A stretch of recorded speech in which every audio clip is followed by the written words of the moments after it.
कल की जो हम लोगों ने क्लास की थी, ठीक है, उस क्लास में ऑलरेडी हम लोगों ने एलिसाइक्लिक कंपाउंड्स किस तरीके से आप निकालते हो उनके नॉमेनक्लेचर, इसके बारे में हम लोग ऑलरेडी बातचीत कर चुके हैं। ठीक है, आज की क्लास में हम लोगों को जो आपके एरोमेटिक कंपाउंड्स होते हैं, अब स्पेसिफिकली एरोमेटिक कंपाउंड्स क्या होते हैं, आप कैसे आइडेंटिफाई करोगे कि कोई कंपाउंड आपका एरोमेटिक है कि आपका वो कंपाउंड एरोमेटिक नहीं है। ठीक है, तो इसके लिए हम लोग क्या करेंगे, आगे के जो ऑर्गेनिक केमिस्ट्री आएगी उसमें हम पढ़ेंगे, ठीक है, कि एरोमेटिक कंपाउंड्स को किस तरीके से उनके साथ क्या किया जाता है, काम वाम किया जाता है। तो एरोमेटिक कंपाउंड्स को आइडेंटिफाई कैसे करना है। बट राइट नाउ आप अपनी छोटी सी लाइफ में ये एक नियम बनाकर चलो, ठीक है, कि अभी फ़िलहाल आपके सामने एरोमेटिक कंपाउंड्स के नाम पर बेंजीन रिंग आएगी, ठीक है, और अगर मैं दो बेंजीन रिंग्स को आपस में ज्वाइन कर दूं, बराबर है, अगर मैं दो बेंजीन रिंग्स को आपस में ज्वाइन कर दूं तो जो स्पीशीज तैयार होगी that will be known as आप लोगों का नैप्थेलीन। तीन को अगर ज्वाइन कर दूंगी that will be known as anthracene. ठीक है, बताओ, देखो क्या कह रही हूँ मैं, बताओ। पहला, ये अभी आपको याद रखना है कि आपकी लाइफ में अभी फ़िलहाल सिर्फ 3 एरोमेटिक कंपाउंड्स हैं, क्योंकि अभी आप नहीं पहचानते हो कि कौन सा कंपाउंड एरोमेटिक है, कौन सा नॉन एरोमेटिक है, कौन सा एंटी एरोमेटिक है। आपको नहीं पता कि how you are going to identify them. ठीक है, तो इसीलिए फ़िलहाल के लिए तुम्हारी लाइफ में मैं कुछ एरोमेटिक कंपाउंड इंट्रोड्यूस कर देती हूँ, जैसे कि ये दिख रही है सामने स्क्रीन पर, एक आपको बेंजीन दिख रहा होगा जिसको आप बचपन से देखते आ रहे हो। हाँ, फ़र्क बस इतना है कि आपने बचपन में अल्टरनेट डबल सिंगल बॉन्ड्स पढ़े थे और अभी आप क्या कर रहे हो, उसमें गोला देख रहे हो। अब वो गोला भी हम क्यों यूज़ करते हैं, ये मैंने रेजोनेंस जब केमिकल बॉन्डिंग में पढ़ाया था तब बताया था कि एक्चुअली वो जो डबल बॉन्ड किसी एक पर्टिकुलर पोजीशन पे नहीं रहता है, वो घूमता रहता है हर पोजीशन पे। तो जिस जिस पोजीशन पे वो घूम रहा है हम वहाँ पे dot dot dot dot dot dot draw करते हैं। सो देयरफॉर हम यहाँ पे, क्योंकि वो हर बॉन्ड पे घूमता रहता है, एक मिनट, हाँ, ले अंदर अंदर चले जा, वो जीसस की फ़ोटो के सामने या फिर सामने काले टेबल पे मिल जाए तो मिस कॉल देना। ठीक है, तो ऐसे केस में अभी आप लोगों के पास ये जो एरोमेटिक कंपाउंड्स हैं, ये एरोमेटिक कंपाउंड्स आप लोगों के जो सामने दिए जा रहे हैं, ये गिने चुने थोड़े बहुत मैं एरोमेटिक कंपाउंड्स तुम लोगों को दे दी हूँ। ये हो गया आपके सामने एक दूसरा एरोमेटिक कंपाउंड। देखो, अभी जो मैंने 3rd नंबर पे एरोमेटिक कंपाउंड बनाया है ना, ये वाला एरोमेटिक कंपाउंड और आपको देखने में ये वाला एरोमेटिक कंपाउंड ऑलमोस्ट सिमिलर लगेंगे। देखने में आ रहा है कैसे सिमिलर लग रहे हैं, ठीक है, लेकिन रियलिटी में दोनों अलग अलग है, रियलिटी में अलग अलग है। ये जो प्राणी है जिसमें आपने 3 रिंग्स को कंटिन्यूसली एक दूसरे से ज्वाइन करके रखा है, this is known as anthracene. इसको हम लोग क्या कहते हैं, एंथ्रासीन। यहाँ पर ये जो आपके बाजू में दिख रहा है, ये वाला कंपाउंड इज नोन एज फिनांथ्रीन। ये वाला स्पीशीज क्या कहलाता है, फिनांथ्रीन। ये तो पहचानते ही हो बचपन से इसको। ये क्या है, आपका बेंजीन, और क्योंकि यहाँ पे 2 रिंग आपस में जुड़ चुकी हैं, बाइसाइक्लिक हो गया है। अगर आप 2 रिंग्स को आपस में जोड़ दिए हो तो कंपाउंड आपका क्या कहलाएगा, बाइसाइक्लिक कंपाउंड कहलाएगा। 3 को जोड़ दिए हो तो ट्राइसाइक्लिक कहलाएगा। So these are your some of the aromatic compounds. ठीक है, ये कुछ एरोमेटिक कंपाउंड्स हैं। इसके अलावा और भी एरोमेटिक कंपाउंड्स आएंगे लाइफ में, ठीक है, बट अभी हम लोगों को उतना अपना भेजा फ्राई नहीं करना है। हाँ, एक एरोमेटिक कंपाउंड और है, इसके बारे में अगर तुम्हें पता हो तो बहुत अच्छी बात है। एक्चुअल में ये एरोमेटिक कंपाउंड मेरा बहुत ज़्यादा फेवरेट है। रीज़न, जब आप अभी नेक्स्ट चैप्टर में आइसोमेरिज्म पढ़ोगे ना, ठीक है, आगे जाकर, तो आपको ये कंपाउंड की आइसोमेरिज्म लाजवाब है, ठीक है, बहुत ज़्यादा, एटलीस्ट कम से कम 12th बोर्ड्स में उतना तो नहीं है, बट एक्चुअली में जब आप इसको आगे पढ़ते हो तो बाइफिनाइल कहते हैं इसको। ठीक है, आप बाय या फिर डाइफिनाइल दोनों ही कह सकते हो, बट कॉमनली ये ज़्यादा प्रसिद्ध अपने इस नाम यानी कि बाइफिनाइल के साथ रहता है। ठीक है, अच्छा, ये भी एक पॉसिबिलिटी हो सकती है कि आपके पास ऐसी 3 रिंग्स आपस में जुड़ी हुई रहे। अब ये जो रिंग्स जुड़ने का पैटर्न है, देखो, ये कोई कॉमन साइड से नहीं जोड़ रही। जैसे ऊपर में जो नैप्थेलीन था वो क्या था, बीच में कॉमन साइड थी और दोनों आपस में अटैच थे। यहाँ पे ये दोनों कॉमन साइड से अटैच नहीं है, ये लोगों के रिंग्स के बीच में एक क्या बना हुआ है, बॉन्ड बना हुआ है, बराबर है। ये क्या है, आप लोगों का बॉन्ड बना हुआ है। और इस स्पीशीज़ को हम लोग क्या कहते हैं, आप लोगों का टरफिनाइल। ये स्पीशीज़ क्या कहलाती है, टरफिनाइल। तो ऐसे तुम लोगों के पास और भी बहुत सारे एरोमेटिक कंपाउंड्स आएंगे, उनको धीरे धीरे हमें अपनी लाइफ में सम्मिलित करते हुए चलना है। अब बात आती है कि आप एरोमेटिक कंपाउंड्स का नॉमेनक्लेचर कैसे करोगे। तो देखो, एरोमेटिक कंपाउंड का ना नॉमेनक्लेचर करने का कोई ऐसा स्पेसिफिक रूल नहीं है। जैसे कल हमने एलिसाइक्लिक के रूल पढ़े कि अगर मान लेते हैं number of carbon atoms ring में ज़्यादा है as compare to outer chain, तो आप रिंग को पेरेंट रखोगे और आउटर चेन को लोकेंट। अगर मान लेते हैं number of carbon atoms ring में भले ही ज़्यादा है, अब मानते हैं बाजू की जो साइड चेन है उसमें कम है, लेकिन बाजू वाली साइड चेन के पास तो फंक्शनल ग्रुप है, तो ऐसे केस में फंक्शनल ग्रुप है, तो फंक्शनल ग्रुप के होने की वजह से कम कार्बन एटम्स होने के बावजूद भी वही चीज़ आपकी क्या कहलाएगी, वही चीज़ आप लोगों की बोलो क्या कहलाएगी, वही चीज़ आप लोगों की पेरेंट कहलाएगी। तो ऐसा कोई रूल यहाँ पे नहीं है। जनरली यहाँ पे हम लोग जो यूज़ करते हैं इन लोगों के नाम, वो नाम कैसे रहते हैं, सब्स्टिट्यूटेड बेंजीन। जैसे बेंजीन है, बेंजीन पे जो लोकेंट लगा है उस लोकेंट का नाम बाजू में बेंजीन, दूसरा लोकेंट उस बाजू में बेंजीन, मतलब लोकेंट का नाम आगे और बाजू में पीछे में पेरेंट के नाम पे क्या लिख देते हैं, बेंजीन लिख देते हैं। और काफ़ी फेमस इसमें होता है आप लोगों का कॉमन नेम। एरोमेटिक कंपाउंड जो है वो अपने रियल नेम से उतने फेमस नहीं होते जितने फेमस ये लोग अपने कॉमन नेम से होते हैं।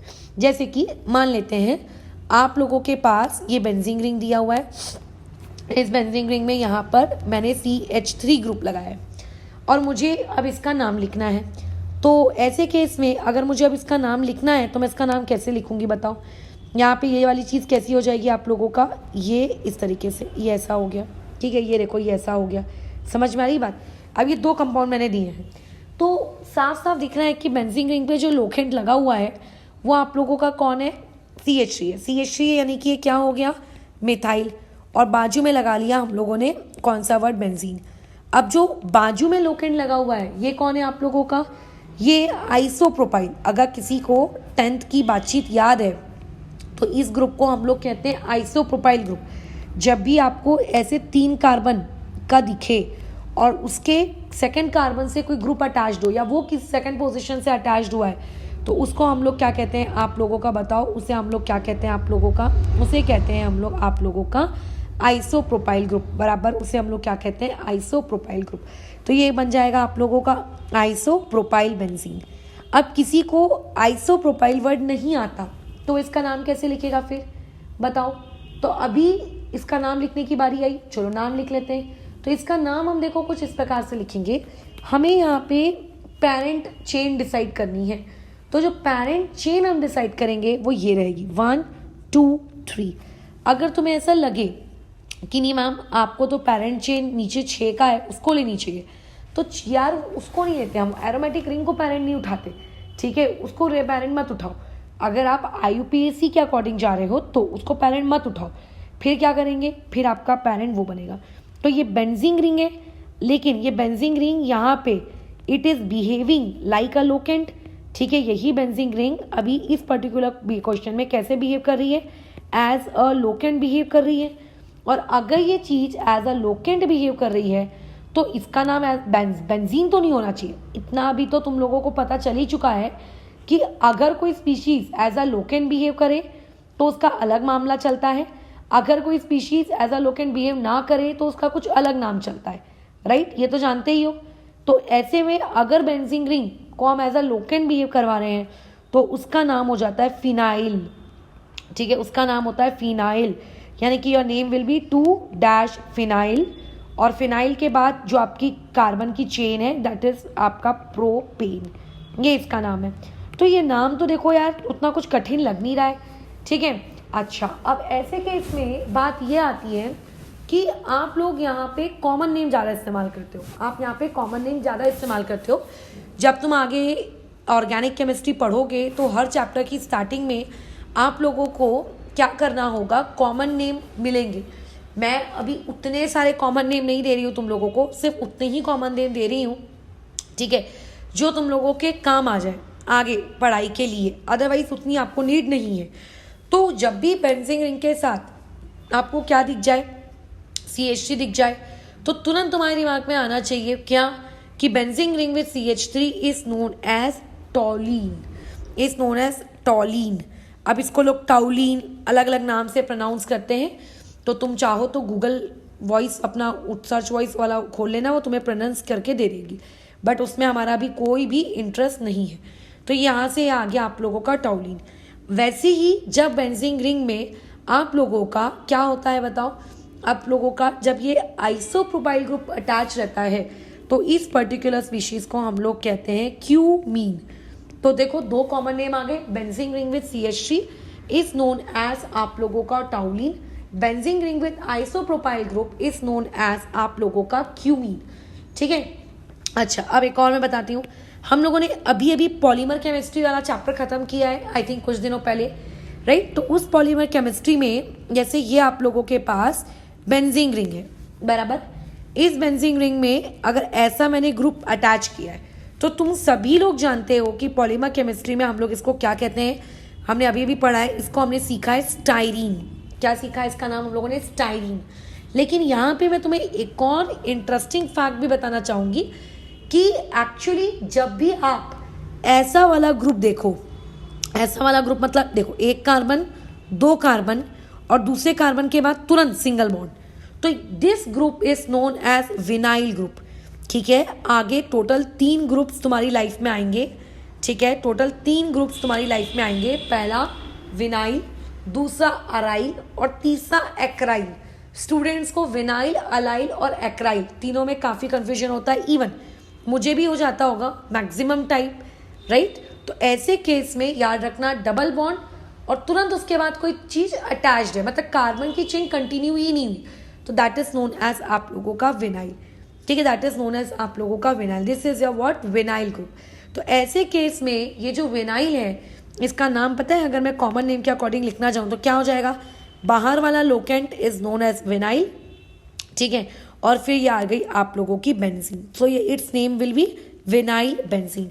तो यानी कि जो स्टाइरीन आपने अभी अभी पढ़ा था, ठीक है, किस काम के लिए पढ़ा था स्टाइरीन, पॉलीमर केमिस्ट्री में पढ़ा था, राइट, एडिशन रिएक्शन शो करता है ना, इससे हमने पॉलीमर बनाया था, ठीक है। तो ये जो स्टाइरीन हमने वहाँ पे पढ़े थे, ये स्टाइरीन यहाँ पर इसका अगर मैं नाम पूछूं तो इसका नाम क्या हो जाता है, इसका नाम हो जाता है विनाइल स्टाइरीन, इसका नाम क्या हो जाता है, विनाइल स्टाइरीन, ठीक है। आई डोंट थिंक कि इसमें कुछ दुख दर्द तकलीफ वाली सिचुएशन है, सब कुछ बहुत ही सिंपल है, सॉर्टेड है। आई जस्ट डोंट थिंक कि तुम्हें इसमें कोई खासी तकलीफ होने वाली है। चलो आगे बढ़ते हैं। अच्छा, अब उसके बाद आ जाओ एक और कंपाउंड में। अब जैसे ये बहुत फेमस है, बेंजीन रिंग है, बेंजीन रिंग के ऊपर आपने CHO लगा दिया, ठीक है, बेंजीन रिंग है, बेंजीन रिंग के ऊपर आपने OH लगा दिया, बेंजीन रिंग है, बेंजीन रिंग के ऊपर आपने NH2 लगा दिया। ये 3 मैंने आपको नाम बताए।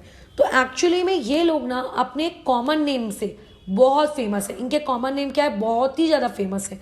तो क्या है इनके कॉमन नेम, बेंजीन रिंग में अगर आप CHO लगा दो तो वो कहलाने लगता है आप लोगों का बेंजल्डिहाइड, ठीक है, CHO is an aldehyde group, तो ये कहलाने लगता है बेंजल्डिहाइड। बेंजीन रिंग में अगर आप OH लगा दो वो कहलाने लगता है फिनॉल, बेंजीन रिंग में NH2 लगा दो वो कहलाने लगता है एनिलीन। सो दिस इज, अब यहाँ पे स्टूडेंट्स को सबसे ज़्यादा दिक्कत कहीं अगर होती है, फिनॉल एंड फिनाइल, याद रखना बेंजीन रिंग विथ OH, ठीक है, is known as phenol, but benzene ring अगर एज अ लोकेंट बिहेव कर रही है, जैसे ऊपर वाले केस में मैंने बताया था क्यूमीन वाले केस में, तब जब benzene ring as a locant behave करने लगती है ना, तब हम उसके लिए जो वर्ड का प्रयोग करते हैं that word is known as आप लोगों का phenyl. So don't confuse the word phenyl and phenol with each other, ठीक है। उसमें वैसे तो एज सच कंफ्यूज करने लायक कुछ है नहीं, बट स्टिल हम लोगों का ब्रेन कंफ्यूजन कहीं से भी क्रिएट करवा लेता है। तो ये हो गए आप लोगों के कुछ कॉमन नेम। अब जैसे मान लो ये मेरे पास एक पेंटेन है, साइक्लोपेंटेन, इससे मैंने अटैच किए बेंजीन रिंग। कल ऐसे वाले क्वेश्चंस मैंने तुमको दिए थे ठीक है, जिसमें आपको दो दो की अटैचमेंट दिख रही थी। तो अब यहाँ पे ये चीज़ क्या कहलाएगी, जो बेंजीन से अटैच्ड है उसका नाम लिखो। तो क्या हो जाएगा इसका नाम, साइक्लोब्यूटाइल। जैसे कि मैं ऊपर लिख रही थी, कैसे लिख रही थी मैं ऊपर, मिथाइल बेंजीन। तो यहाँ पे इसका नाम क्या हो जाएगा, साइक्लोब्यूटाइल बेंजीन। ये हो गया इसका नाम, साइक्लोब्यूटाइल बेंजीन। तो जो लोकेंट है ना, आप उसका नाम लिख देते हो और उसके बाद आप अपनी रिंग का नाम लिख देते हो। अच्छा, और भी बहुत सारे फंक्शनल ग्रुप है, जैसे कि देखो ये बेंजीन रिंग है, इस बेंजीन रिंग के ऊपर मैंने आप लोगों का COOH, इसे हम लोग क्या कहते हैं, कार्बोक्सिलिक एसिड। इस कार्बोक्सिलिक एसिड को मैंने यहाँ पे क्या किया, अटैच करवा दिया। दूसरा मेरे पास क्या है, आप लोगों का एक बेंजीन रिंग, बेंजीन रिंग पे मैंने क्या लगा दिया, आप लोगों का एक कीटोन ग्रुप लगा दिया। अब कीटोन ग्रुप है मतलब डबल बॉन्ड O होगा और यहाँ पे R कुछ भी हो सकता है। कीटोन का मतलब क्या होता है, कीटोन का मतलब क्या होता है, कीटोन का मतलब ये होता है कि आपकी जो बेंजीन रिंग है, या सही कोई भी डबल बॉन्ड O है, डबल बॉन्ड O के आजू और डबल बॉन्ड O के बाजू आपको क्या दिखना चाहिए, आपको क्या दिखना चाहिए, आप लोगों को कार्बन की चेन दिखनी चाहिए। कार्बन की क्या दिखनी चाहिए, चेन दिखनी चाहिए, राइट। ओके, तो ऐसे केस में यहाँ पे ये R कुछ भी हो सकता है। फॉर एग्जाम्पल मैंने R के नाम पे यहाँ पे ले लिया एक और बेंजीन रिंग, मतलब दो बेंजीन रिंग्स हैं और वो आपस में डबल बॉन्ड O से कनेक्टेड है।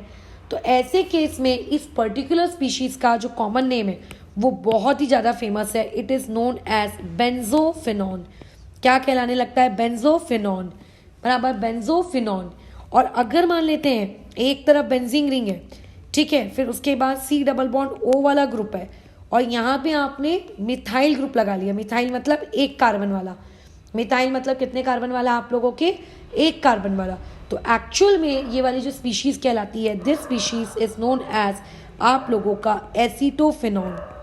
ठीक है, ये स्पीशीज आप लोगों की क्या कहलाने लगती है, एसीटोफिनॉन कहलाने लगती है। क्या कहलाएगी, यही same species, this will be known as what, acetophenone. This will be known as what, acetophenone. तो सोचो, आपने सिर्फ फंक्शनल ग्रुप बदला, मतलब फंक्शनल ग्रुप नहीं बदला, उसके बाजू में जो चेन थी आपने वो बदली और उसका नाम बदल गया।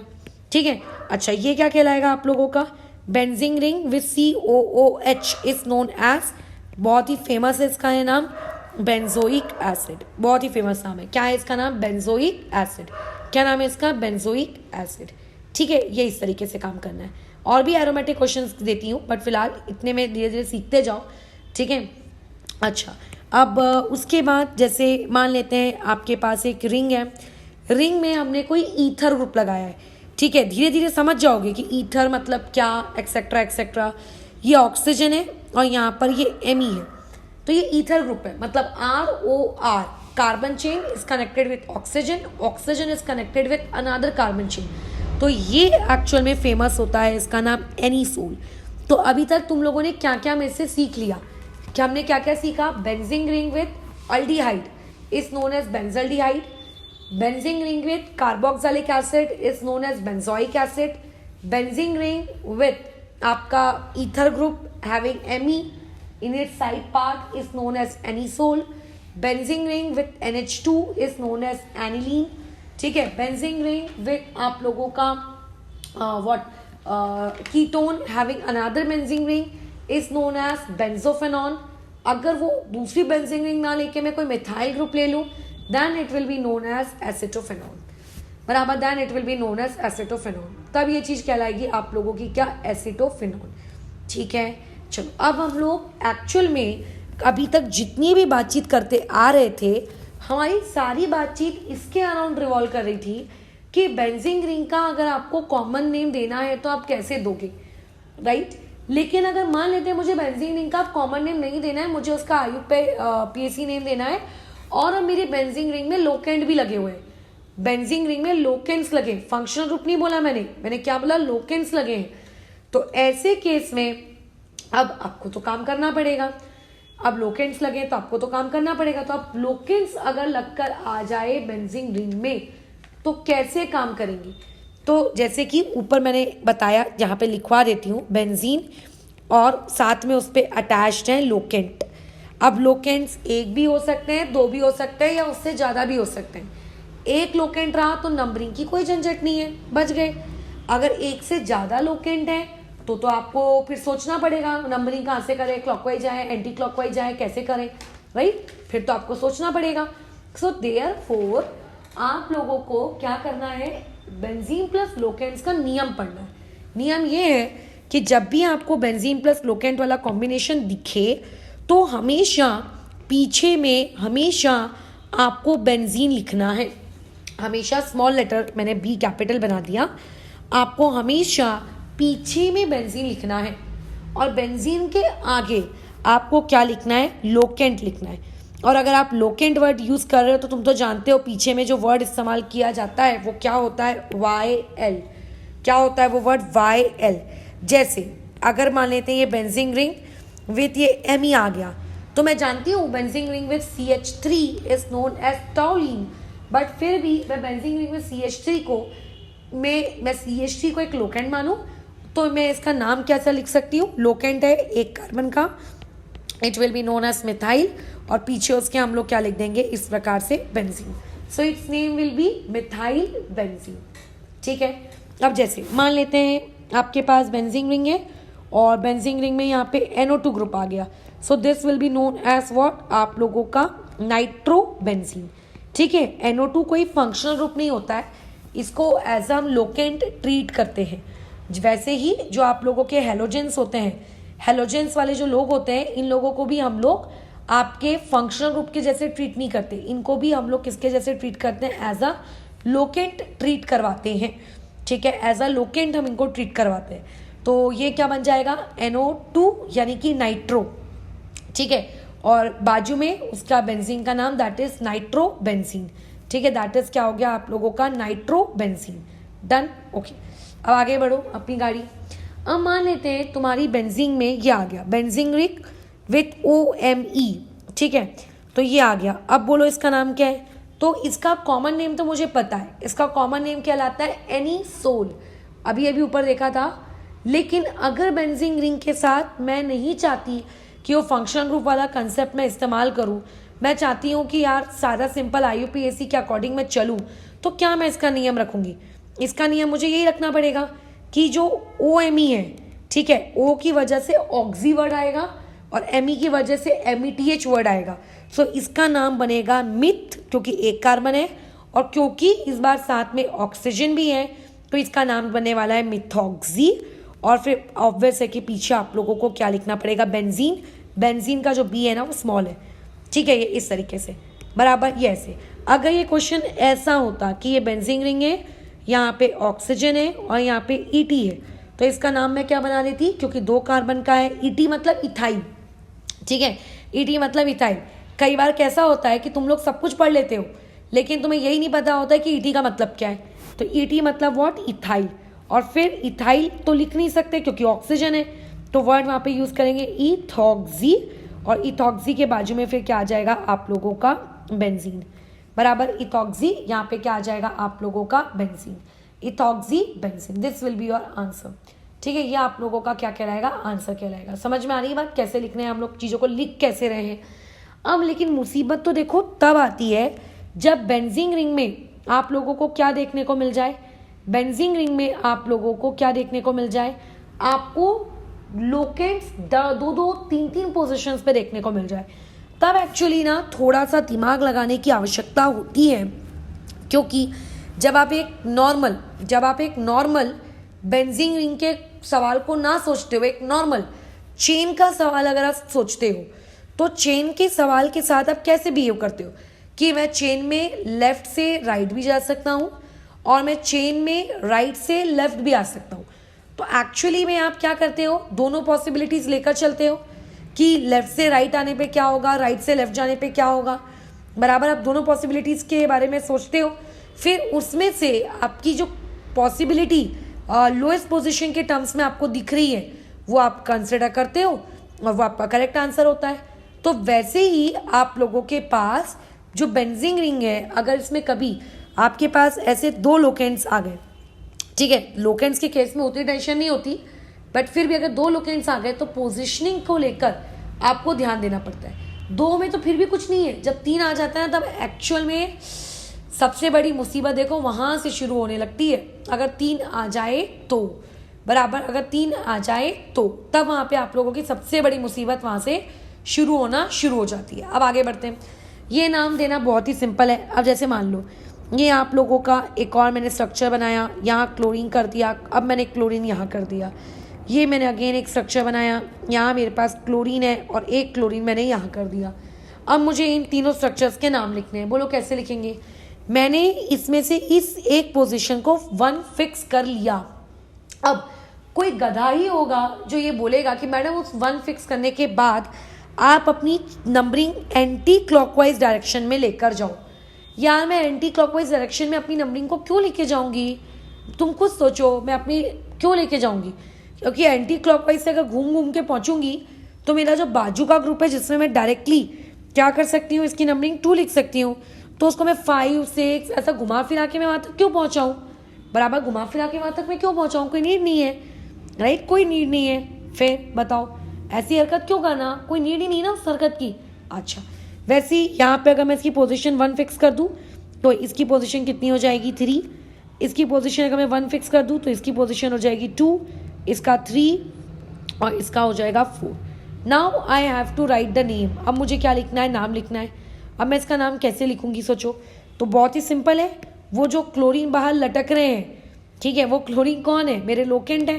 तो जो लोकेंट है तुम तो जानते हो उनका नाम लिखना कैसे पड़ता है? 1,2, क्योंकि 2 हैं इसीलिए डाई, Cl है यानी कि क्लोरो, और पीछे में लगा देंगे बेंजीन, बराबर। अच्छा, और अगर मेरे को इसका नाम लिखना हो तो 1,3 डैश, यहाँ पे आएगा वर्ड डाइक्लोरो और यहाँ पे वर्ड आ जाएगा बेंजीन, ठीक है। फिर यहाँ पे आएगा 1,4 डैश, फिर यहाँ पे आएगा आप लोगों का डाइक्लोरो और फिर यहाँ पे वर्ड आ जाएगा बेंजीन। समझ रहे हो? ये इस तरीके से इसकी रेलगाड़ी चलेगी, ठीक है। इस तरीके से इसकी रेलगाड़ी चलने वाली है। क्या ये बात भेजे में गई? अच्छा, लेकिन एक्चुअली बेंजीन रिंग में जब एक या एक से ज़्यादा, नॉट एक या एक से ज़्यादा, जब आप लोगों के 2 या 2 से ज़्यादा लोकेंट होते हैं तो यूजुअली बेंजीन रिंग में हम लोग नंबरिंग प्रेफर नहीं करते, हम लोग ये वर्ड यूज़ करते हैं, ऑर्थो, पैरा, मेटा। अब समझोगे ये ऑर्थो, पैरा, मेटा क्या है, ठीक है। पहले मैं जो बाकी सिखा रही थी नंबरिंग के अकॉर्डिंग पहले वो सिखा लेती हूँ, फिर वीडियो के एंडिंग में ऑर्थो, पैरा, मेटा ये क्या है ये मैं तुम्हें सिखा देती हूँ। अब देखो कैसा है। अब मान लेते हैं आपके पास ऐसे मैंने कुछ कंपाउंड्स दे दिए जिसमें आपके पास मोर देन 2 लोकेंट्स हो। जैसे यहाँ आ गया Br, यहाँ पे आ गया NO2, यहाँ पे आ गया NO2, बराबर। फिर उसके बाद यहाँ पे क्या है आप लोगों का बेंजीन रिंग, यहाँ पे आ गया आप लोगों का Br, यहाँ पे आ गया NO2 और यहाँ पे आ गया मान लेते हैं एक और में NO2, ठीक नहीं NO2 नहीं, इस बार कुछ और ले लेते हैं, इस बार ले लो Br, एक और Br को उनको थोड़ा स्ट्रक्चर चेंज कर देते हैं। यहाँ पे इसको कर देते हैं NO2, यहाँ पे इसको कर देते हैं Br, यहाँ पे कुछ भी नहीं है, ये जो इसको मिट्टी गया यार, ये Br2 वगैरह भी कुछ नहीं है, ये हो गया Me, ये हो गया आप लोगों का Me। अब मुझे बताओ इसका नॉमेनक्लेचर कैसे करोगे? अब सबसे बड़ी टेंशन है कि अगर इतने सारे लोकेंट्स आ जाएं तो नंबरिंग कैसे की जाए। अब ऐसे में अलग अलग इंसान की अलग अलग सोच होती है। हो सकता है मैं ब्रोमीन को फर्स्ट अपना मानकर क्लॉकवाइज डायरेक्शन में मेजर करना शुरू करूं, या फिर ब्रोमीन को फर्स्ट मानकर मैं एंटी क्लॉकवाइज डायरेक्शन में मेजर करना शुरू करूं। मतलब मेरे ब्रोमीन को अगर मैंने फर्स्ट मान लिया तो फर्स्ट मान लेने के बाद मैं क्लॉकवाइज भी जा सकती हूँ, मैं एंटी क्लॉकवाइज भी जा सकती हूँ। 2 पॉसिबिलिटीज बन गई। अगर मैंने NO2 को अपनी फर्स्ट पोजीशन मानी तो मैं NO2 के रिस्पेक्ट में एंटी क्लॉकवाइज ही मूव कर सकती हूँ, क्लॉकवाइज ही मूव कर सकती हूँ, और 2 केसेस बन गए। सो ओवरऑल यहाँ पे टोटल 6 पॉसिबिलिटीज होंगी, ठीक है। Anti clockwise, clockwise multiply by, क्योंकि 3 वहाँ पे लोकेंट्स हैं, एक लोकेंट से आप क्लॉकवाइज जा सकते हो, एंटी क्लॉकवाइज भी जा सकते हो, तो 3 लोकेंट से कितनी पॉसिबिलिटीज बन रही है? 6। तो क्या 6 अलग अलग आंसर्स आएंगे क्या? ऑब्वियसली नहीं, ठीक है। बताओ तो कैसे करेंगे? तो यहाँ पे हम लोग जो नियम कायदा हम लोग यूज करते हैं, ठीक है, वो आप लोगों का क्या रहता है? वो आपका रहता है लोवेस्ट लोकेंट सम रूल, यानी कि आप हर पॉसिबिलिटी के अकॉर्डिंग नंबरिंग करके देखो और जिस नंबरिंग का आपको लोवेस्ट आंसर मिल रहा है उसके एडिशन का, ठीक है, वो वाला आप क्या ले लीजिएगा, वो वाला आप क्या ले लीजिएगा अपना करेक्ट आंसर। जैसे कि मैं एक करके दिखाती हूँ इसको। मान लेते हैं मैंने पहला तरीका का यूज़ किया। पहले तरीके के अकॉर्डिंग मैं मेरे ब्रोमीन को फर्स्ट रख रही हूँ, मेरा NO2 उसमें सेकेंड आ रहा है, मैं क्लॉकवाइज गई, और मेरा जो एक और NO2 है वो मेरा फोर्थ आ रहा है। अगर मैं क्लॉकवाइज गई तो अगर मैं मेरे ब्रोमीन को फर्स्ट रखती हूँ, लेकिन अगर मैं एंटी क्लॉकवाइज गई, एंटी यहाँ लिख लेना, एंटी जब एंटी जाए तो एंटी लिख लेना, क्लॉकवाइज है तो क्लॉकवाइज लिख लेना, ताकि तुम्हें पता होना चाहिए कि अपन क्या कर रहे हैं, ठीक है। तो Br को अगर मैंने फर्स्ट माना और मैं एंटी क्लॉकवाइज गई तो मेरा ये वाला जो NO2 है ना, इस NO2 के ऊपर स्टार बना देती हूँ। तो जो मेरा NO2 स्टार है उसको बताओ कौन सी पोजीशन मिल रही है, उसको मिल रही है फोर्थ पोजीशन। पहले भी मैडम वही मिल रही थी, लेकिन जो NO2 है उसको मिल रही है मेरी कौन सी पोजीशन, 6। तो कोई भी पगला देखते बराबर बोल देगा madam please reject this one. क्यों 164 124 कौन सा बेटर ऑप्शन है, ऑब्वियसली 124, ठीक है। ये हो गया एक तरीका या एक सोच। अगर मैं Br को अपना क्या कहते हैं फर्स्ट पोजीशन ना मानकर अगर मैं NO2 को अपनी फर्स्ट पोजीशन मानती हूँ तो, ठीक है, NO2 को मैं अपनी कौन सी पोजीशन मान रही हूँ, फर्स्ट, और मैंने डिसाइड किया है कि मैं क्लॉकवाइज जाऊंगी। तो अगर ये वाला NO2 मेरा फर्स्ट है तो जो NO2 स्टार है वो कौन सी होगी, वो होगी आपकी थर्ड पोजीशन, और जो मेरा ब्रोमीन होगा वो कौन सी पोजीशन पे होगा, 6। ओ माय गॉड, ये तो गंदगी हो गई, ये भी बहुत बड़ा नंबर आ गया। तो ये भी एक सही ऑप्शन नहीं है, मतलब NO2 को 1 मानकर क्लॉकवाइज जाना इज अ बैड ऑप्शन। अब NO2 को 1 मानकर अगर कोई मुझसे कहे मैडम आप ब्रोमीन के पास चले जाओ, मतलब एंटी क्लॉकवाइज चले जाओ, तो ब्रोमीन को सेकेंड नंबर मिल जाएगा, और जो आप लोगों का NO2 स्टार होगा इसको फिफ्थ नंबर मिल जाएगा। तो इफ़ यू डू कंपेयर कि NO2 को 1 मान के क्लॉकवाइज गए कि NO2 को 1 मान के एंटी क्लॉकवाइज गए, तो NO2 को 1 मानकर क्लॉकवाइज जाने वाला केस रद्द किया जाता है, क्योंकि वहाँ पे सारे लोकेंट्स के आप अगर एडिशन करो नंबर का तो वो 10 आ रहा है, और नीचे वाले केस में वो 9 आ रहा है, इसीलिए वो नंबरिंग हमने क्या कर दी, रिजेक्ट कर दी। अब एक और तरीका है, बताओ वो एक और तरीका क्या है। वो एक और तरीका कुछ इस प्रकार से है, मैं यहीं कर देती हूँ बाजू में, यार नीचे कौन जाए, तो मैं तो स्ट्रक्चर दिखेगा नहीं ना, ये देखो यहाँ पर यहीं कर लेते हैं। ऐसा भी तो हो सकता है कि जो मेरा NO2 स्टार है उसको मैं 1 ले लूँ। अगर मैं उसको 1 लेकर इस डायरेक्शन में मूव करती हूँ, इस डायरेक्शन में मतलब एंटी क्लॉकवाइज, तो एंटी मूव करने पर जो मेरा NO2 है उसे कौन सी नंबरिंग मिलेगी, 3, और जो मेरा Br है इस Br को कौन सी नंबरिंग मिलेगी आप लोगों का, 4। गुड ऑप्शन, ठीक है, बट बाद में बात करते हैं। लेकिन अगर मैं क्लॉकवाइज चली गई, क्लॉकवाइज यानी कि ये इस तरीके से, ये हो गया क्लॉकवाइज, तो क्लॉकवाइज जाने से जो मेरा NO2 स्टार है वो तो 1 का 1 ही है, लेकिन जो मेरा ब्रोमीन है ये बेचारा ब्रोमीन 4 है। तुम बोलोगे मैडम तो पहले भी 4 था, लेकिन जो NO2 मेरा पहले 3 था अब वो क्या हो गया, 5। तो कोई भी पगला बता देगा कि इस केस में क्लॉकवाइज रिजेक्ट हो गया। तो आपके पास टोटल 6 केसेस में से आपके 3 केसेस रिजेक्ट हो गए, क्योंकि आप किसी एक पोजीशन को 1 मानकर उसका क्लॉकवाइज लेकर जाते हो और उसी का आप एंटी क्लॉकवाइज लेकर आते हो। तो क्लॉकवाइज और एंटी क्लॉकवाइज में से एक तो रिजेक्ट होना ही है जो बड़ा होगा। ऐसे रिजेक्ट होते होते आखिरी में 3 केसेस बचेंगे। सबका एडिशन कर लो, कितना हो गया, 7। इस चीज़ का एडिशन कर लो, कितना हो गया आप लोगों का, 8। यहाँ पे इस चीज़ का एडिशन कर लो, ये भी कितना हो गया, 8। तो वो जो लोएस्ट आपको मिल रहा है वो आप लोगों का कौन सा है, ये वाला केस है। इस केस के अकॉर्डिंग अगर मैं नंबरिंग करूँगी तो ये 1, ये 2, ये 3 और ये 4। तो इसका जो IUPAC नॉमेनक्लेचर है वो नॉमेनक्लेचर क्या आएगा, सेकेंड और फोर्थ पोजीशन पे नाइट्रो और फर्स्ट पोजीशन पे ब्रोमीन। तो ये तीनों के तीनों लोकेंट है, तो आ जाएगा 1 ब्रोमो, ये पहले लोकेंट का नाम। उसके बाद -2,4 डाइनाइट्रो, बट स्मॉल लेटर्स का प्रयोग होगा। डाइनाइट्रो मतलब सारे लोकेंट्स लिख डाले मैडम आपने, हाँ। अब आगे लिख दो आप बेंजीन, ये इस तरीके से, ठीक है। तो बेंजीन में जब 2 या 2 से ज़्यादा अगर आपको सब्स्टिट्यूएंट्स देखने को मिल चुके हैं तो ऐसे केस में आपको क्या करना रहता है, आपको आपके क्वेश्चन को 6 पॉसिबिलिटीज़ में ब्रेक करके आपको काम करना पड़ता है, 6 पॉसिबिलिटीज़ में ब्रेक करके। कितनी पॉसिबिलिटीज़ में? 6 पॉसिबिलिटीज़ में ब्रेक करके। जैसे अब ये क्वेश्चन है, ये क्वेश्चन मैं तुम्हारे लिए दे रही हूँ, ठीक है, ये क्वेश्चन मैं तुम्हारे लिए दे रही हूँ, इसका मैं आंसर यहाँ पे डिक्लेयर कर देती हूँ ताकि तुम इस चीज़ को टैली कर सको कि चीज़ सही बैठी है कि नहीं बैठी है। 2 ब्रोमो, ठीक है, 1 डैश मिथाइल और यहाँ पे आ जाएगा 4 नाइट्रोबेंजीन। समझ में आ रही बात? ये चीज़ आ गई आपके पास 4 नाइट्रोबेंजीन।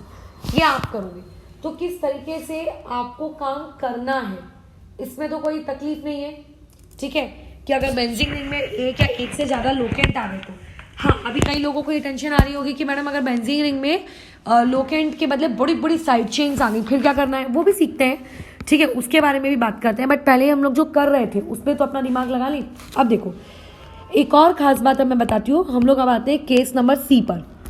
अब आपको आपके क्वेश्चन में बेंजीन रिंग भी मिलेगी, अब आपको आपके क्वेश्चन में लोकेंट्स भी मिलेंगे, आपको आपके क्वेश्चन में फंक्शनल ग्रुप भी मिलेंगे। लो बोलो, पहला हमने क्या किया था, कॉमन नेम लिखना सीख लिया। सेकंड में हमने क्या किया, बेंजीन के साथ लोकेंट लगा दिया, और पहले एक लोकेंट लगाए, फिर 2 लोकेंट लगाए, फिर 2 से ज़्यादा लोकेंट लगाए। और अब हम क्या हरकत कर रहे हैं कि हम बेंजीन रिंग लेंगे। बेंजीन रिंग में आई डोंट नो कितने लोकेंट होंगे, हो सकता है 5 लोकेंट हो, लेकिन कम से कम एटलीस्ट एक फंक्शनल ग्रुप तो रहेगा ही रहेगा, एटलीस्ट 1 फंक्शनल ग्रुप, ठीक है, एटलीस्ट एक से ज़्यादा भी हो सकता है। अगर एक से ज़्यादा फंक्शनल ग्रुप रहा तो प्रायोरिटी ऑर्डर डिसाइड करते हो कि कौन सा फंक्शनल ग्रुप इंपॉर्टेंट है और कौन सा फंक्शनल ग्रुप इंपॉर्टेंट नहीं है, जो कि हम लोग सीखेंगे आने वाली क्लासेस में। बट अभी यहाँ पर बेंजीन रिंग भी होगी, लोकेंट भी होगी और फंक्शनल ग्रुप भी होगा। अब काम कैसे करें, जैसे मान लेते हैं ये मैंने बना लिया OMe, देखते बराबर दिमाग में चमकना चाहिए कि benzene ring with OMe is known as anisole, is known as anisole, ठीक है। जैसे benzene ring with CHO is known as benzaldehyde, benzene ring with NH2 is known as aniline, वैसी benzene ring with OMe is known as what, anisole. अब यहाँ पे मैंने लगा दिया आप लोगों का वर्ड आई, यहाँ पे मैंने लगा दिया ME। पूरी दुनिया जानती है कि आई एक लोकेंट है जिसका नाम होता है आयोडो, आयोडीन, आयोडाइड, ये सब बकवास मत करना। यहाँ पे ME आप लोगों का एक दूसरा लोकेंट है जिसका नाम होता है क्या, मिथाइल। लेकिन जो OMe है वो एक फंक्शनल ग्रुप है और रिंग में अभी फिलहाल कोई दूसरा फंक्शनल ग्रुप मौजूद नहीं है, तो benzene ring with OMe is known as आप लोगों का anisole, is known as anisole. तो बेसिकली ये OMe क्या है, ये आपका फंक्शनल ग्रुप है। तो जिस पॉइंट से फंक्शनल ग्रुप बेंजीन रिंग से कनेक्टेड है बस भैया वहीं से 1 दे दो। याद रखना, जिस पॉइंट से फंक्शनल ग्रुप आपके बेंजीन से कनेक्टेड है वहीं 1 दे दो। सोचो ही मत कि लोवेस्ट सब रूल क्या कहेगा। हमें टेंशन क्या आई थी ऊपर वाले केसेस में कि हम 1 कहाँ दें, हमें ये टेंशन आई थी ना। बट अभी हम लोगों को टेंशन लेनी नहीं है 1 कहाँ लेना है, कि 1 मैडम OMe वाले पे लें, कि 1 आई वाले पे लें, कि 1 ME वाले पे लें। जहाँ फंक्शनल ग्रुप दिखे वहाँ पे अपना 1 ले लो, वहाँ पे अपना 1 ले लो। तो मतलब मैं इसके लिए एक रूल लिख सकती हूँ कि take functional group carbon as first position. Functional group वाले कार्बन को आप क्या मानकर चलिए, अपनी पहली पोजीशन मानकर चलिए, ठीक है। टेंशन ही नहीं लेना कि 1 कहाँ देना है। अब उसके बाद आपको क्या करना है, आपको क्या करना है बताओ, आपको थिंक करना है, आपको थिंक करना है। आपको क्या थिंक करना है कि आप अब क्लॉकवाइज जाओगे, ठीक है, कि अब आप एंटी क्लॉकवाइज जाओगे। तो ऐसे थिंक करते वक्त आप हमेशा ध्यान रखिएगा, बराबर आप हमेशा ध्यान रखिएगा कि आप लोगों का लोवेस्ट सम रूल ये भी वैलिड होना चाहिए, मतलब ये फॉलो होना चाहिए, और साथ ही साथ में अल्फ़ाबेटिकल ऑर्डर को भी अच्छी खासी इज्जत मिलनी चाहिए। तो अभी इस केस में मैंने 1 ले लिया। एंटी क्लॉकवाइज जाने का कोई मतलब नहीं बनता, क्योंकि अगर इस क्वेश्चन में मैं एंटी क्लॉकवाइज गई तो जो मेरा ME है वो कौन सी पोजीशन पे आएगा, 4, जो I है वो कौन सी पोजीशन पे आएगा, 6। और अगर मान लेते हैं मैं क्लॉकवाइज गई तो क्लॉकवाइज जाने से वही I मेरे सेकंड पोजीशन पे आएगा और वही ME मेरे कौन से पोजीशन पे आएगा, 4। मतलब ME की पोजीशन को तो कोई फर्क नहीं पड़ रहा, बट I की पोजीशन में तो एक बहुत बड़ा फर्क आ गया है ना। तो हम लोग I की नज़र से देखेंगे तो ऑब्वियसली ये वाला जो नंबरिंग पैटर्न है ये सही होगा, ठीक है। तो इसका बोलो नाम क्या रखेंगे, इसका नाम क्या आएगा, पहले लोकेंट का नाम, कौन सा लोकेंट, आई वाला मतलब सेकंड वाला लिखूँ कि फोर्थ वाला लिखूँ? अल्फ़ाबेटिकली देखो, ABCD में आई पहले आता है, तो ये हो जाएगा 2 आयोडो डैश 4 डैश, यहाँ पे आ जाएगा मिथाइल और यहाँ पे आ जाएगा आप लोगों का वर्ड बेंजीन। ठीक है, ये ऐसे बराबर। अच्छा, अब बेंजीन नहीं लिखना पगले समान, अब बेंजीन तब लिखते हैं जब अकेली बेंजीन होती। यहाँ तो बेंजीन विथ OMe है, तो benzene with OMe is known as anisole, तो ये क्या आएगा 2 आयोडो 4 मिथाइल एनिसोल।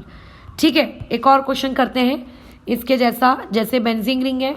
ठीक है, मैंने यहाँ पर आप लोगों का NH2 लगाया, खुद बताओ benzene ring with NH2 is known as aniline, is known as aniline. Benzene ring with NH2 is known as aniline. Benzene ring with OH is known as phenol. बराबर। चलो आगे बढ़ो, क्या होगा इसका नाम? नंबरिंग करनी है, ऑब्वियस है, नंबरिंग क्लॉकवाइज जाएगी। ठीक है, क्लॉकवाइज जाएगा तो नाम पहले किसका लिखेंगे? इथाइल का, अल्फाबेटिकली।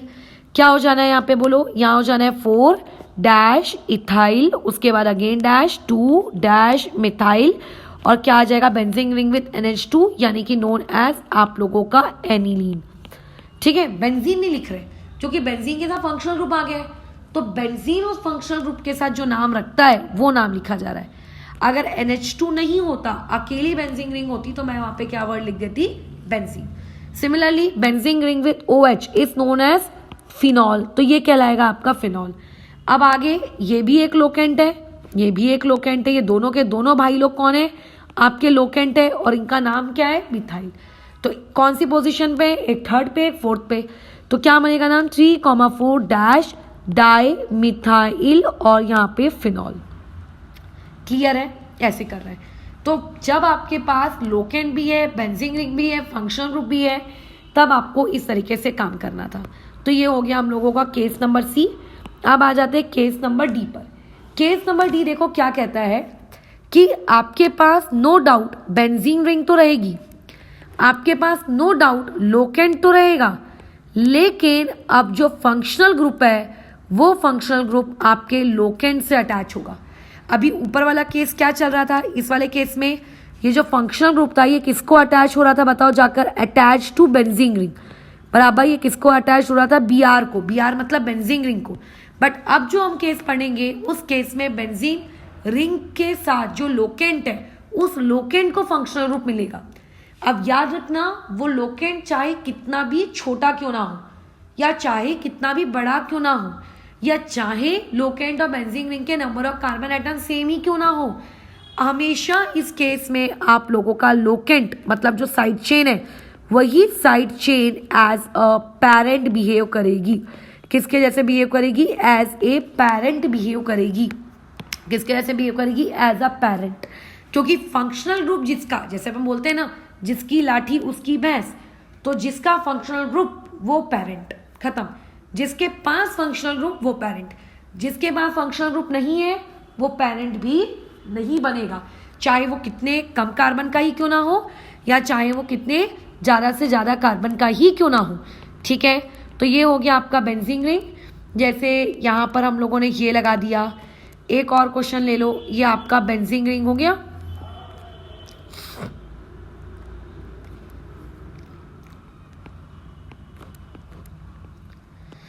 चलो बोलो अब क्या करेंगे? अब इसका नॉमेनक्लेचर करना है।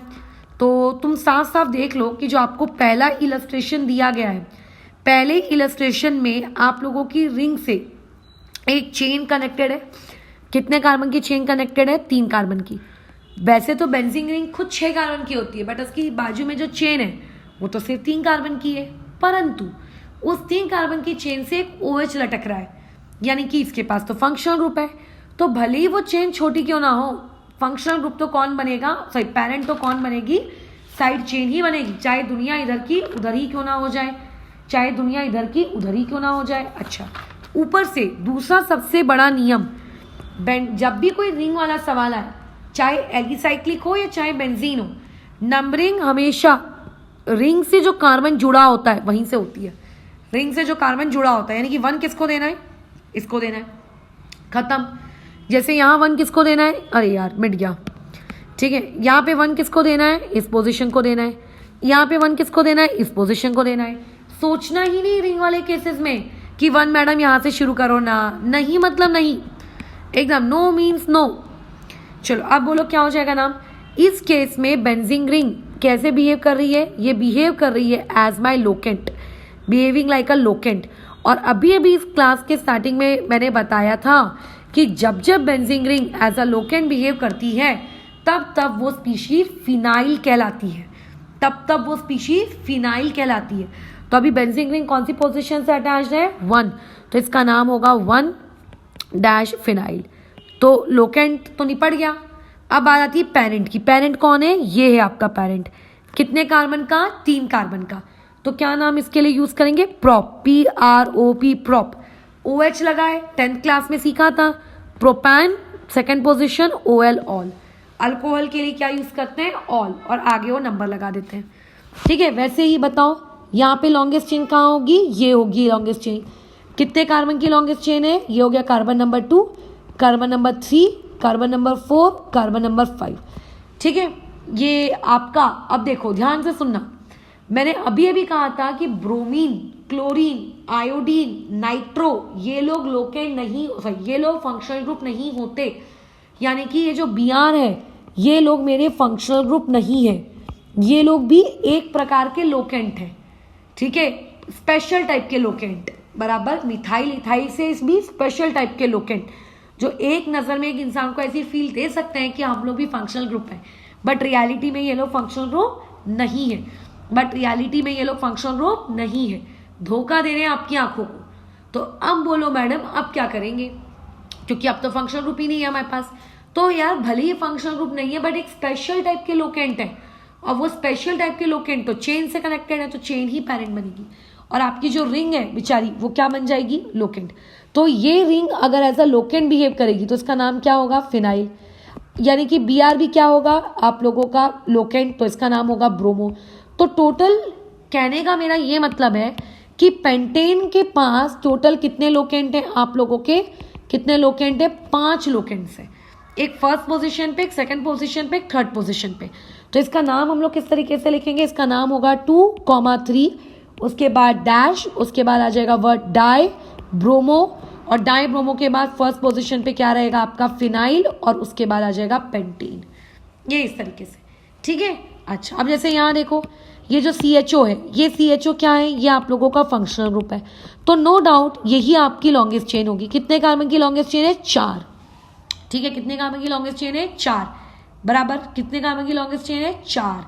लेकिन समस्या, एक नियम जो अभी तुम लोग नेक्स्ट क्लास में, आने वाली क्लासेस में सीखोगे कि यार मैडम आपने तो कहा था कि 1 नंबर इसको देना, लेकिन अगर मैं 1 नंबर इसको दे रही हूँ तो फिर मेरे फंक्शनल ग्रुप को तो लोएस्ट नंबरिंग, मतलब हाईएस्ट नंबरिंग मिल रही है। चाहे कुछ भी हो जाए, फंक्शनल ग्रुप को कभी भी हाईएस्ट नंबरिंग नहीं दोगे।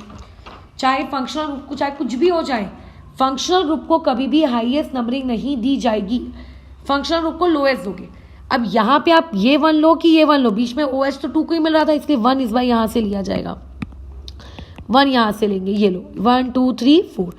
अभी बताओ मेरा बेंजीन रिंग कौन से कार्बन को अटैच्ड है, चौथे, तो इसका नाम क्या बन जाएगा, 4, यहाँ पे आ जाएगा फिनाइल, फिर आ जाएगा आप लोगों का 4 कार्बन का aldehyde, that is will be known as butanal. खत्म, ठीक है, 4 फिनाइल ब्यूटेनल, डन। ठीक है, बस हो गया, सवाल खत्म। एक और चीज़ है ना मुझे होमवर्क में देनी है, ये लिखो जरा होमवर्क में। एक क्वेश्चन दिया था ना होमवर्क में तुम लोगों को, कहाँ गया वो, हाँ ये रहा, यहाँ पे एक और लिखो, ये रही आप लोगों की बेंजीन रिंग। ठीक है, इस पोजीशन को मैंने कह दिया NO2, यहाँ पे हो गई F पोजीशन, यहाँ पे हो गई आपके पास ET पोजीशन। इसकी मैं आंसर तुम्हें बता देती हूँ, होमवर्क वाला पार्ट है ये। इसका आंसर आएगा 4 इथाइल 1, और उसके बाद आ जाएगा फ्लोरो, फिर 2 नाइट्रो, और उसके बाद बेंजीन, बराबर। ये इस तरीके से ये वाला आंसर, ये तुम लोगों का पार्ट क्या है, होमवर्क वाला पार्ट है। इसको देखो जरा कि ये वाली चीज़ें आप लोगों की मैच हो रही है कि नहीं हो रही है। अच्छा, इसका नाम ना एक्चुअली मैंने बहुत नीचे लिख दिया है, इसका नाम ना थोड़ा सा ऊपर लिख देते हैं, ये हमारा आंसर है, ताकि पता चलना चाहिए ना लोगों को कि आंसर कौन सा है और क्वेश्चन कौन सा है। ठीक है, तो इस तरीके से एरोमेटिक कंपाउंड्स का नामांकन खत्म होता है। कल हम लोग जिन स्पीशीज़ का नामकरण करना सीखेंगे वो आप लोगों के बाइसाइक्लो कंपाउंड्स रहेंगे। बड़ा मज़ा आएगा कसम से, बहुत ही प्यारा टॉपिक है। ठीक है, बाइसाइक्लो वालों का करना सीखेंगे। और नेक्स्ट आगे बाइसाइक्लो ट्राईसाइक्लो, ये 2 लोगों का बाइसाइक्लो ट्राईसाइक्लो। ट्राईसाइक्लो एक्चुअली उतना फेमस नहीं है हमारे सिलेबस में, ठीक है, बट बाइसाइक्लो और ट्राईसाइक्लो कल हम लोग करना सीखेंगे। साथ ही साथ में फिर नेक्स्ट डे हम लोग स्पाइरेन्स के बारे में पढ़ेंगे, स्पाइरेन्स और साइक्लिक ईथर्स इनका, और प्रैक्टिस क्वेश्चंस कुछ लेंगे उसी दिन। तो इनडायरेक्टली कल सैटरडे और फिर संडे हम लोगों का IUPAC नॉमेनक्लेचर का जितना भी फंक्शनल ग्रुप के अलावा वाला पार्ट था ना वो पूरा खत्म हो जाएगा। फिर मंडे से हम लोग जो चीज़ स्टार्ट करेंगे that will be our functional group. तो फंक्शनल ग्रुप कौन से होते हैं, किसके लिए क्या नाम यूज़ करना है, क्या नहीं करना है, ये सारी चीज़ें हमको फिर पढ़नी पड़ेंगी एक एक करके डिटेल में, ठीक है। और उसके अलावा तुम लोगों को कुछ मुझे जो नहीं रहते टर्ड, ब्यूट, पेंट, ये सब वर्ड कब इस्तेमाल करते क्या नहीं करते, इसका भी वीडियो बनाना पड़ेगा। इसकी भी क्लास नहीं पड़ेगी क्योंकि मैं ऐसा एक्सपेक्ट कर रही हूँ कि तुम 10th तक का पूरा काम भूल चुके हो। तो अभी फिलहाल इस चीज़ को ओवर करते हैं। इन केस अगर मैंने यहाँ पे कुछ गड़बड़ कर दी होगी तो मुझे भी बताना, और तुम लोग भी याद रखना और करेक्शन कर लेना कॉपी में, ठीक है। ध्यान रखना लिखते वक्त, छाप मत लेना, होश